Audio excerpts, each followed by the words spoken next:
You are in the middle of a conversation and suddenly, you have been here before. The words. The room. The exact feeling.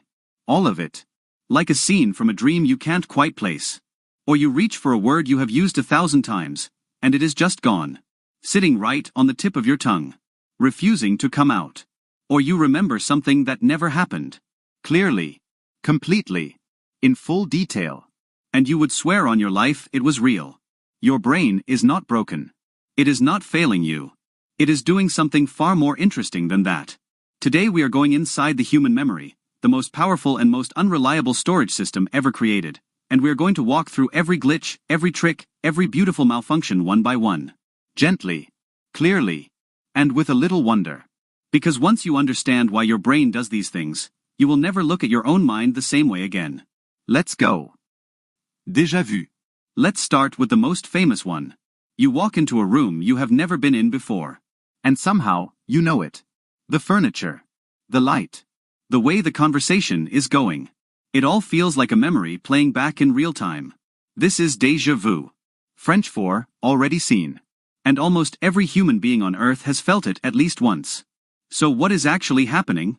Your brain processes experience through two systems, one that recognizes things and one that recalls them. Normally they work together perfectly. But sometimes, just for a split second, the recognition system fires a fraction too early. Before the full experience has been processed.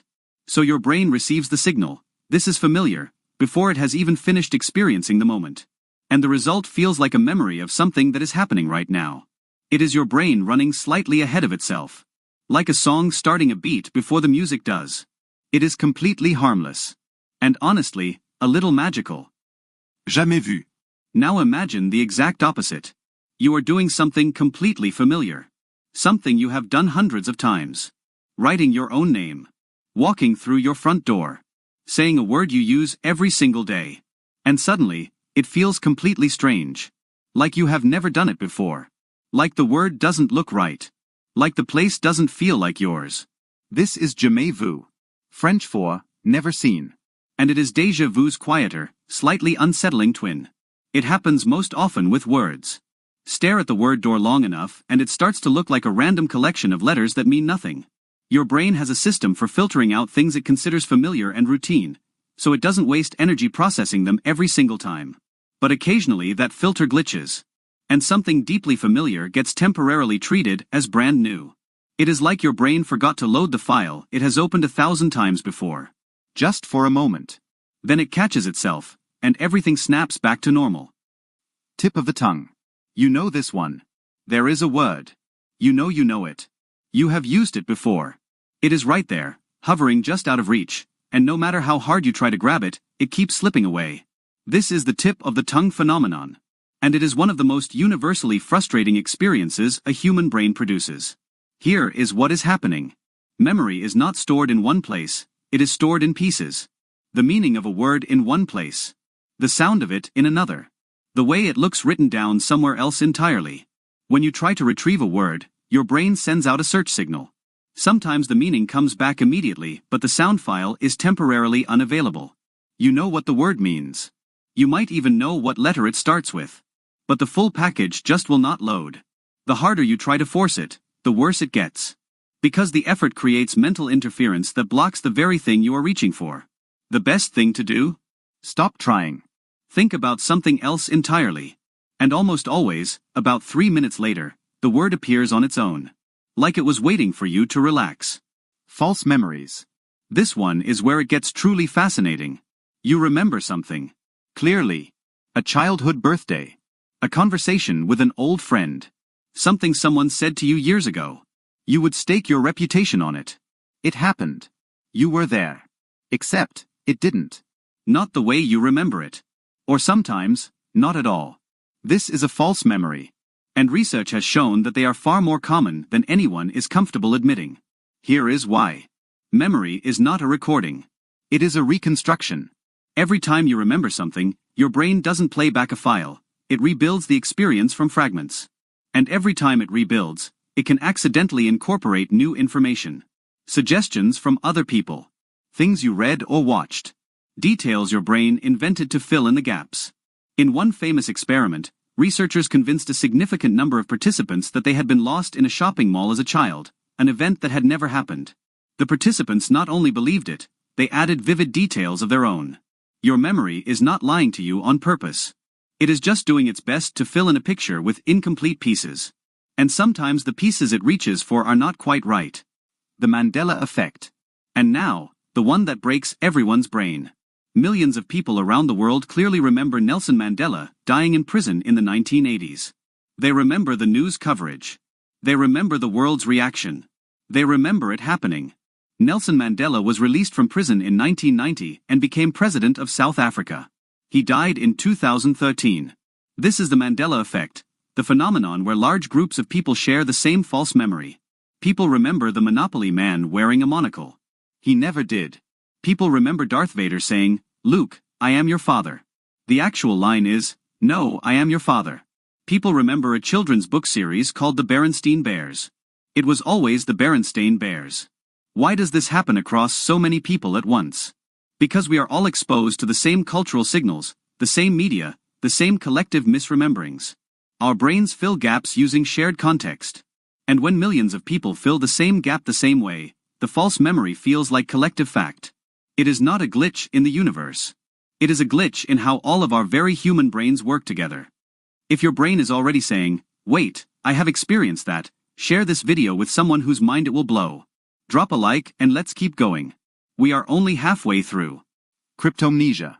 This one is the sneakiest of all. You have a brilliant idea. An original thought. A creative solution that feels completely fresh and entirely yours. Except, you heard it before. Years ago. From a friend, a book, a song, a conversation you have long forgotten. Your brain stored it away so deeply that when it resurfaced, it came back without its source attached. So it felt brand new. This is cryptomnesia. And it is the reason why perfectly honest, well-meaning people sometimes accidentally plagiarize. George Harrison of the Beatles was famously sued because his song My Sweet Lord unconsciously borrowed the melody from an earlier song called He's So Fine. He had heard it years before. Forgotten he heard it. And when the melody resurfaced during writing, it felt entirely original. Your brain files away enormous amounts of information without labeling where it came from. Ideas, melodies, phrases, solutions, all stored without a source tag. So when they resurface, they arrive feeling like your own invention. You are not a fraud. Your brain just lost the receipt. The doorway effect. You get up from the sofa with a very specific purpose. You walk with intention. You push open the door. You step into the next room. And you have absolutely no idea why you are there. This is the doorway effect. And it has nothing to do with age or forgetfulness. It happens to everyone, and there is a very specific reason why. Your brain organizes memory into what researchers call event files, mental chapters tied to specific environments. When you are in the living room, your brain is running the living room chapter. The moment you pass through a doorway into a new space, your brain opens a new chapter, and the previous one gets pushed into the background. The intention you formed in the living room was filed under that chapter. When you crossed into the kitchen, the file got temporarily archived. Walking back through the same doorway often brings it back. Which is why the strange instinct to retrace your steps actually works. Your brain is not failing. It is just very thorough about organizing its chapters. Childhood amnesia. Here is something quietly strange to think about. You have lived your entire life. You have experienced thousands of moments. Joy, fear, discovery, love. And yet, almost everything that happened before you were about 3 or 4 years old is simply gone. Not vague. Not fuzzy. Gone. This is childhood amnesia. And almost every human being experiences it. The reason is not that nothing important happened. It is that the brain structure responsible for forming long-term narrative memories, the hippocampus, is still developing in the earliest years of life. The brain is experiencing everything. It simply does not yet have the full machinery to file it away for later retrieval. There is also a language factor. We organize and store memories partly through the stories we tell ourselves about them. Before we have language, there is no story. And without a story, the memory has no place to live long-term. You experienced your earliest years fully and completely. You just cannot find the files anymore. Flashbulb memory. Now here is the beautiful flip side. While most ordinary days fade completely within weeks, certain moments burn themselves into the brain with almost photographic precision. You remember exactly where you were. what you were wearing, what the air felt like, what you were doing the moment you heard the news. This is a flashbulb memory. And it is your brain's emergency recording system switching on. When something emotionally intense happens, something shocking, joyful, devastating, or historic, the brain releases a surge of stress hormones that essentially stamp the moment into memory with unusual force. The amygdala, the brain's emotional center, tells the hippocampus, this one matters. Record everything. The fascinating thing is that flashbulb memories feel more accurate than ordinary memories. But research shows they are not necessarily more correct, just more vivid and more confidently held. We remember the feeling of the moment with perfect clarity. The details are often still subtly wrong. Your brain knew the moment mattered. It just wasn't a perfect camera. It never is. Priming. This one is happening to you right now without you knowing. Priming is when exposure to one thing unconsciously influences how you think, feel, or respond to something else moments later, without any awareness that it is happening. If you see the word yellow, you will recognize the word banana slightly faster than you normally would. If you walk through a room that smells like cleaning products, you are statistically more likely to tidy up after yourself. If someone uses warm, friendly language with you before asking a favor, you are more likely to say yes. Your brain is constantly being quietly shaped by everything it has recently encountered. Like a path in fresh snow, whatever walk through first makes the next footstep easier. Your memory is not a hard drive. It is not a camera. It is not a filing cabinet. It is a living, breathing, constantly reconstructing story, shaped by emotion, environment, repetition, and imagination. It gets things wrong. It fills in gaps. It borrows without asking. It forgets the mundane and burns in the extraordinary. And in all of that beautiful imperfection, it is still the most remarkable thing in the known universe. The next time your brain glitches, when the word won't come, when the room feels suddenly strange, when you remember something that didn't happen quite the way you thought, don't be frustrated. Be curious. Because your brain is not failing.